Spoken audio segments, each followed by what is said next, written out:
Balandžio 14-ąją Švenčionyse paminėta kultūros diena. Tai graži tradicija skirta pagerbti kultūros įstaigose dirbančius žmonės. Kultūros įstaigų darbuotojai susirinko paminėti kultūros dieną. Kultūra tai tradicija, kuri apgaubia visas buvusias, esamas ir būsimas kartas.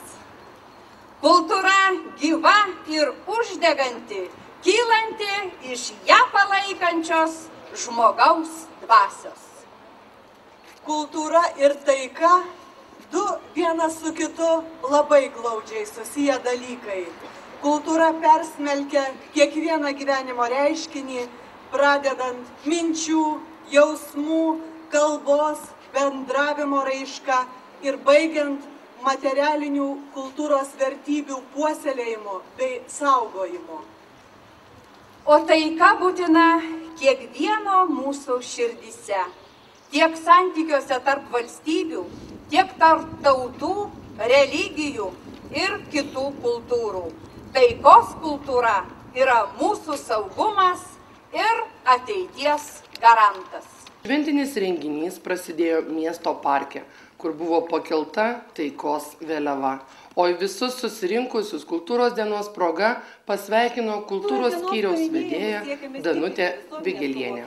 Jo kultūra yra žmogaus dvasingumo raiška, vienijanti valstybės institucijų, visuomenės ir atskirų žmonių pastangas kurti brandžią visuomenę ir gėrį.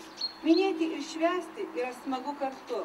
Yra gražių darbų rezultatas, rajone veikia optimalus kultūros įstaigų tinklas, gyventojų laisvalaikio, meninės saviraiškos, savišvietos poreikiams tenkinti. Turime daug gerų meno kolektyvų, kurie įvertinti šalies mastu. Rajone vyksta gražūs kultūriniai renginiai ir šventės. Nuoširdžiai sveikinu visus kultūros dienos proga. Linkiu prasmingų, kūrybinių atradimų, entuziazmo, stiprybės ir pasididžiavimo savo kilne misiją. Būkite atkaklūs, drąsūs, kūrybingi ir niekada nenuleiskite sparnų. Gražios šventės. Šventė tęsiasi Švenčionių miesto kultūros centre. Čia buvo pagerbti nusipelnę kultūros darbuotojai. Švenčionių rajono meras Vytautas Vigelis pasveikino kultūros darbuotojus su kultūros diena. Pasidžiaugti, kad Švenčionių rajone, nežiūrint viso sunkmečio, visų sunkumų, visgi kultūra dar gyvuoja.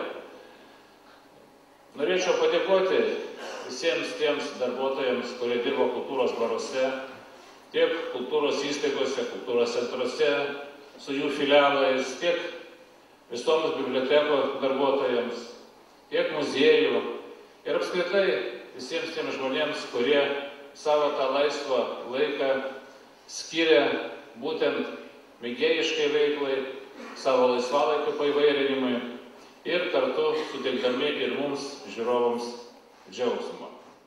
Palinkėjo sėkmės kūrybinėme darbe ir įteikė padėkas ilgą laiką kultūros įstaigose dirbantiems žmonėms.